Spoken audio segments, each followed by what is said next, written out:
৬২% প্রাথমিক জ্বালানি সরাসরি বিদ্যুৎ এবং ৬২% প্রাথমিক জ্বালানি আমরা আমদানির মাধ্যমে আনছি।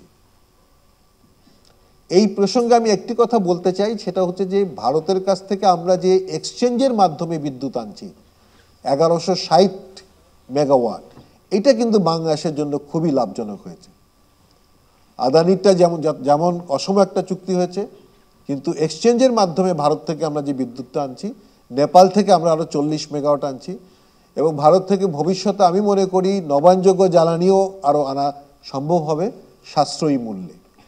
সুতরাং আঞ্চলিক সহযোগিতা একেবারে বন্ধ করে দিব এটা আমি মনে করি না। আমি মনে করি বাংলাদেশি বিদ্যুৎ খাতের জন্য আঞ্চলিক সহযোগিতা দরকার আছে, কিন্তু ন্যায্য এবং ন্যায়সঙ্গত যদি আমরা চুক্তি করতে পারি তাহলে আমি মনে করি এই সহযোগিতা বাড়িয়ে নেওয়া সম্ভব এবং তাতে সামগ্রিক সবার জন্যই এটা লাভজনক হবে।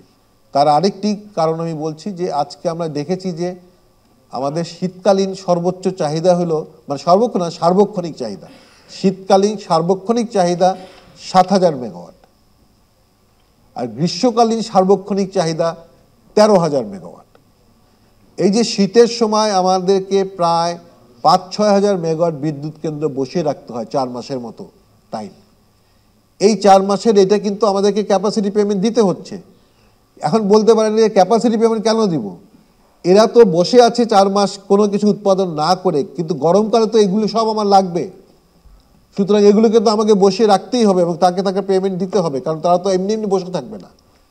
তো এই যে শীতকালীন সময় যদি আমরা এই বিদ্যুৎটা আবার নেপাল, ভুটান, ভারতে যদি আমরা রফতানি করতে পারি, কারণ শীতকালীন সময় তাদের হিটিংয়ের জন্য অতিরিক্ত বিদ্যুতের প্রয়োজন।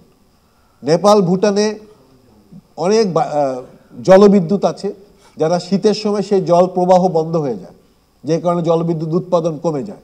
সুতরাং তাদের চাহিদার ঘাটতি তৈরি হয়। সেই ঘাটতি আমরা পূরণ করতে পারি আমাদের এখান থেকে আবার রফতানি করে।